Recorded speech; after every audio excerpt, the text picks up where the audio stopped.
Hello दोस्तों, कैसे हैं। हमने अपने चैनल पे एक वीडियो शेयर किया था जिसका नाम था राजू और 40 चोर, विच वाज अ बुकलेट और other description on the modus operandi of financial fraudsters. किस तरह से फाइनेंशियल फ्रॉडस्टर्स एक आम आदमी को फंसाते हैं। और this was based on the Raju and the 40 thieves which was created by RBI. तो आरबीआई का जो ये डॉक्यूमेंट आरबीआई ने रिलीज किया था इस साल 2022 में, उसके ऊपर उसकी उसमें जो 40 तरीके हैं जिन तरीकों से एक आम आदमी को फंसाया जाता है, वो के सारे 40 तरीकों पे हमने वो वीडियो डिस्कस किया था पार्ट 1 में। ये है उसी वीडियो का पार्ट 2। अगर आपने पार्ट 1 नहीं देखा है तो वो ज़रूर देखें, और उसी को हम कंटिन्यू करेंगे इस सेशन में और देखेंगे कि उस जो राजू एंड द 40 थीव्स जो डॉक्यूमेंट है उससे हमें क्या लर्निंग्स मिलती हैं, क्या सीखने को मिलता है। तो चलो करते हैं स्टार्ट। सबसे पहले तो वापस एक बार राजू एंड द 40 थीव्स पे ही चलते हैं, ताकि हमें रेफरेंस रहे कि हम क्या चीज डिस्कस कर रहे हैं। So this was Raju and the 40 thieves, a booklet on modus operandi of financial fraudsters, released by RBI, office of RBI ombudsman, Mumbai 2, Maharashtra and Goa. ठीक है, so this was release in the year 2022, इसी साल ये रिलीज हुआ है। अब इस पर्टिकुलर सेशन में, इस वीडियो में हम देखेंगे कि ये जो 40 कहानियां हैं, जो इसमें ये 20 और 20 40 जो कहानियां हैं, 40 तरीकों से किस तरह से राजू को फंसाया गया है, उससे क्या कॉमन थीम्स निकल के आ रही हैं, क्या लेसन्स निकल के आ रहे हैं जो हम अपने लिए टेक अवेज रख सकते हैं, जो कि आपके और मेरे काम आएंगे in the going fourth in the near and in the near future.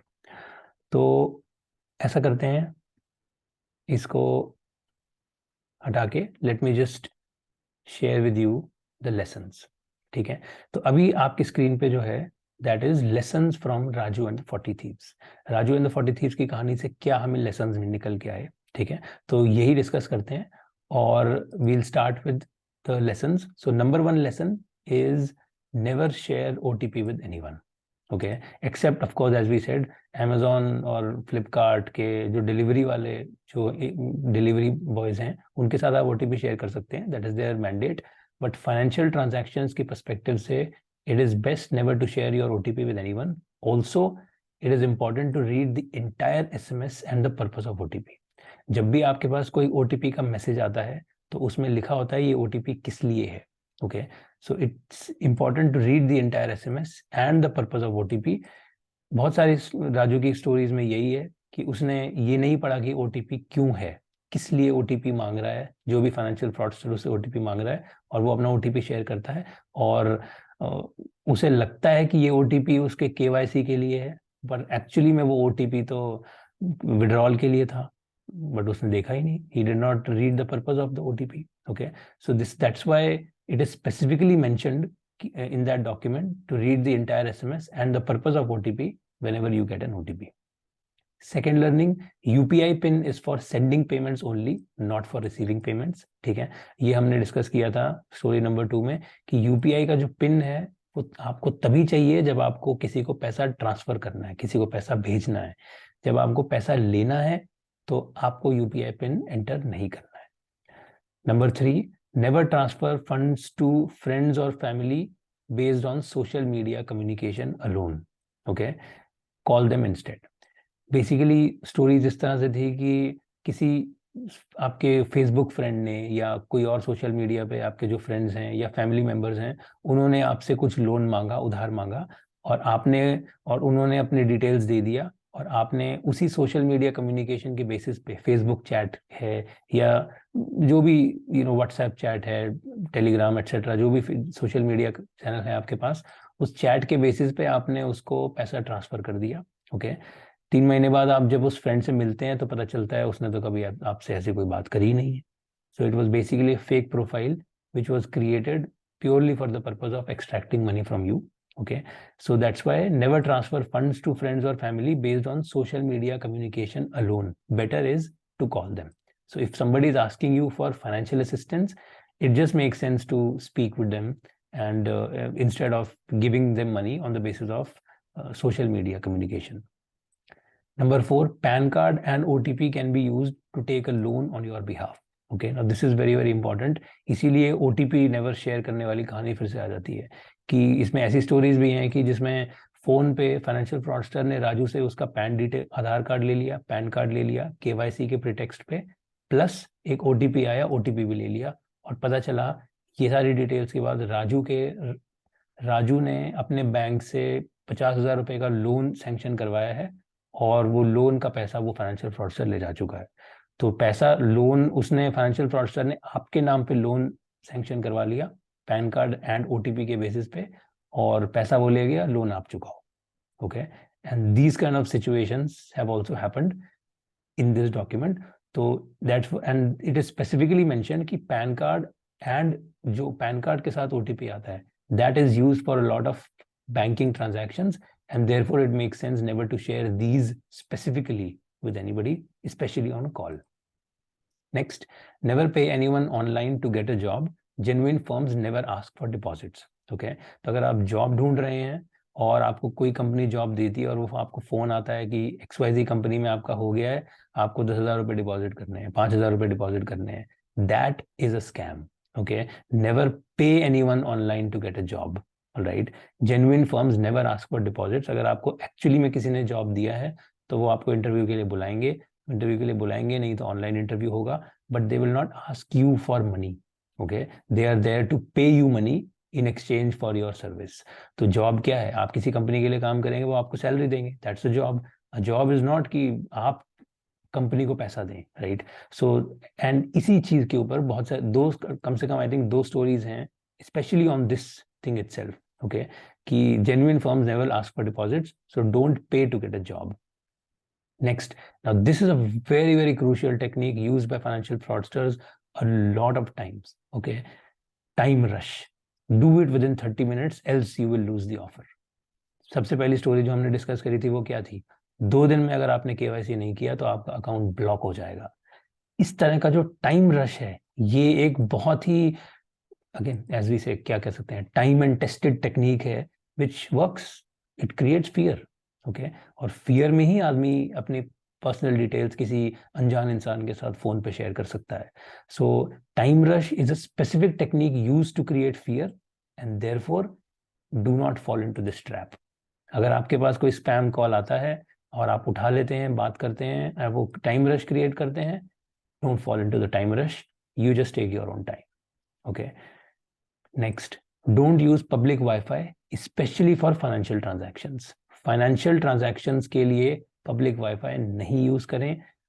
Better is आप अपना जो भी 4G 5G जो भी आपका कनेक्शन है, एयरटेल, जियो, जिस भी मोबाइल नेटवर्क पे कनेक्शन है वही यूज करें. अगर नहीं हो रहा है और पब्लिक वाईफाई है, but best to avoid that transaction. Either pay by cash, pay by card, और don't make that transaction at all. As much as possible avoid it. Okay, इसी के ऊपर एक स्टोरी है कि पब्लिक वाईफाई में राजू ने पब्लिक वाईफाई पे फाइनेंशियल ट्रांजैक्शन कर दिया. उसी वाईफाई पे हैकर्स थे, उन्होंने उन राजू की डिटेल्स ले ली, and then they debited the account from his account, they debited amount from his account. Next, avoid using mobile phone chargers from strangers. Okay, this happens a lot, particularly at public places, malls, airport, railway stations, etc. There was a story in that जिसमें किसी stranger ने mobile charger पे somehow कुछ तो chip वगैरह लगा दी, जिससे आपने अगर अपना मोबाइल लगाया उसके चार्जर पे, तो he got your mobile information. Okay, तो उसको आपके जो भी ट्रांजैक्शंस हैं उसकी इंफॉर्मेशन पता चल गई, एंड सो ऑन. तो इस टाइप की एक story, I don't know how exactly that is happening, but that was the story. Okay, so the idea is to avoid using mobile phone chargers from strangers at strange places, or rather public places. Last, don't share credit or debit card details or OTP or PIN with anyone.